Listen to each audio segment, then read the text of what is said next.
O Basquete Clube de Gaia organizou o seu terceiro torneio consecutivo de basquetebol em cadeira de rodas.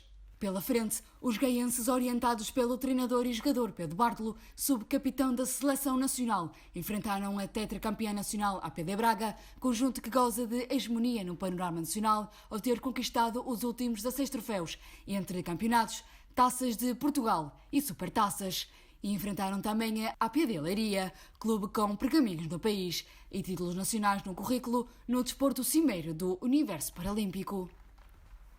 De realçar o facto de, entre estas três equipas, estarem reunidos cerca de 14 internacionais. Um tónico extra para acompanhar as incidências e resultados, uma vez que, devido à pandemia Covid-19, não houve público nas bancadas. O presidente Rui Dias lamenta esta condicionante, mas frisa a importância de se regressar à competição.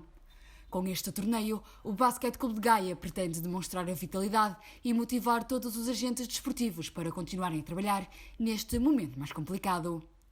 O dirigente máximo do clube, fundado em 2011, enaltece o apoio da Junta de Freguesia de Grijó e Sermonte, que sem a qual não seria possível consumar a vontade de organizar este torneio. Ricardo Vieira, selecionador nacional sub-22 e treinador da tetracampeã APD Braga, salientou a importância deste torneio, bem como a necessidade de se dar mais visibilidade ao basquetebol em cadeira de rodas. Enquanto selecionador nacional sub-22 faz toda a diferença estar presente nestes torneios, até porque as equipas que vão estar cá hoje, as três, todas elas têm atletas sub-22, alguns deles ainda não estiveram junto com a seleção, mas têm essa possibilidade, então são sempre potenciais convocados à seleção. Então faz todo sentido porque, primeiro, além de não ser um jogo oficial de campeonato nacional, são jogos em que podem ser feitas algumas experiências e os jogadores se sentem mais à vontade, ou seja, consigo, enquanto analista, digamos assim, do jogador em si, perceber qual é que poderá ser ou não a sua dificuldade e aquilo em que realmente está a trabalhar. A posteriori destas observações, é-lhes enviado um relatório onde é mencionado aquilo que eu, no meu entender, pode e deve ser trabalhado por forma a melhorar na seleção nacional e, obviamente, acaba por melhorar também no clube, que esse é o objetivo. Felizmente não existem tantos jogadores do sexo feminino para constituir um campeonato nacional feminino.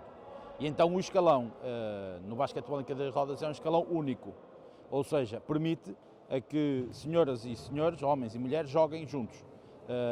Para ajudar à captação de jogadores do sexo feminino, há uns benefícios do ponto de vista da classificação médica funcional.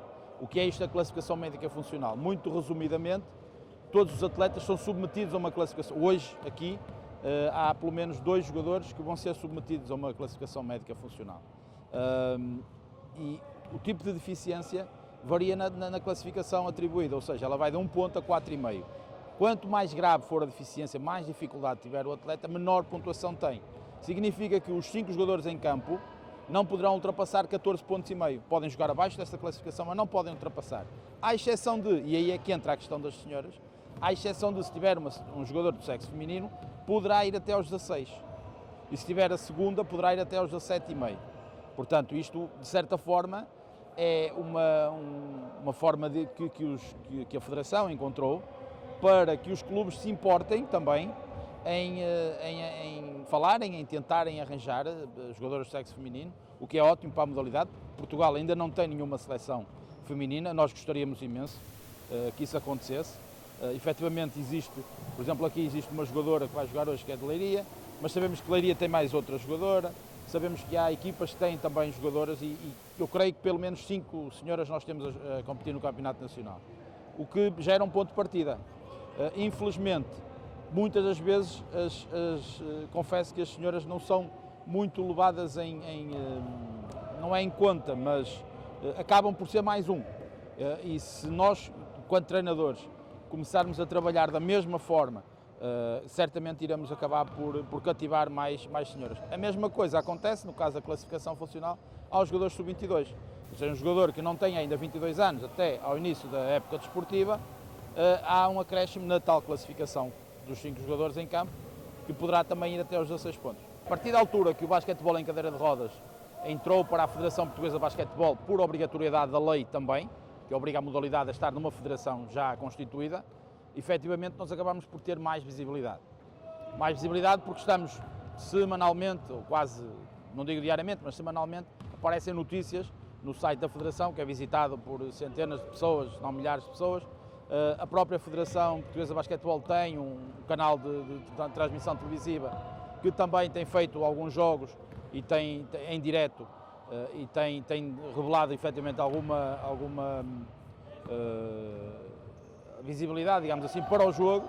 Depois temos a questão também da Seleção Nacional, que apesar de tudo teve o último europeu na Bulgária, em que ficou em terceiro lugar. Não foi, aparentemente é um resultado muito bom. De qualquer das formas não chegou para os objetivos, ou seja, nós queríamos ficar em segundo ou primeiro para subirmos de divisão, porque há 3 divisões na Seleção Nacional. Obviamente que esses resultados acabam por trazer mais visibilidade, os órgãos de comunicação social acabam por se interessar um pouco mais. Porquê que ficaram em terceiro, não é um bom resultado, porquê? Então isso acaba por atrair um pouco mais ao jogo. Efetivamente penso que, e aqui fazendo um pouco de meia-culpa, acho que os clubes poderiam eventualmente divulgar mais, através de um canal no YouTube, onde transmitissem os jogos, por exemplo, e aí certamente conseguimos chegar a mais pessoas. Mas de qualquer das formas não podemos estar descontentes com o trabalho que tem sido feito pela Federação, mas sentimos que é necessário mais, e aí mais também pode começar a partir por parte dos clubes e pode também começar a partir, por exemplo, por um maior número de transmissões televisivas por parte do canal da Federação para estes jogos, por exemplo, este torneio seria uma boa oportunidade. Pedro Bartolo, jogador e treinador do Basquete Clube de Gaia, falou da dificuldade que foi em organizar este torneio a meio de uma pandemia em que todos vivemos. Olha, por dois motivos este torneio tem uma grande importância. O primeiro é que era suposto ter sido um torneio de pré-época, no sentido de preparar a nossa estreia na primeira divisão. Infelizmente, devido a um caso de Covid na altura, sinais dos tempos, não pudemos realizar, mas com muita persistência e também com o apoio incondicional aqui da Junta de Freguesia de Grijó e também do próprio clube, conseguimos organizar então isso. O segundo motivo é porque, de facto, faltava aqui em Gaia, bem como diria no Grande Porto quase, a única equipa próxima e que ainda assim no Grande Porto é Paredes, mas ainda é uma área geográfica que havia aqui por cobrir para trazer esta modalidade. O mais próximo que há é Vagos e depois Paredes e Braga. Portanto, havia aqui esta falha. Eu sou gaiense, nos últimos 7 anos estive a jogar fora de Portugal profissionalmente, mas desde há 4 anos que o presidente do clube me tinha lançado este desafio de criar a equipa. E havia essa importância. O torneio vem reforçar isso. Complicado, muitas condicionantes, mas felizmente da parte organizativa, que é aquela que mais nos custava, sobretudo aqui na questão do acesso ao pavilhão e de agilizar toda esta logística, tivemos também o apoio da Junta de Freguesia de Grijó e de funcionários, toda a gente foi inexcedível e facilitou-nos um bocadinho essa missão. A formação de Vila Nova de Gaia, residente em Grijó, ficou classificada em segundo lugar, tendo a AP de Braga arrecadado o primeiro lugar, após vencer a AP de Leiria por 36-75 e ao Basquete Clube de Gaia por 31-76. A equipa de basquetebol em cadeira de rodas gaiense tem cerca de 5 anos, sendo a única no município de Vila Nova de Gaia. Torneios como este são muito importantes para os jogadores, pois não é fácil encontrar rostos diferentes para poderem praticar em ambiente de jogo.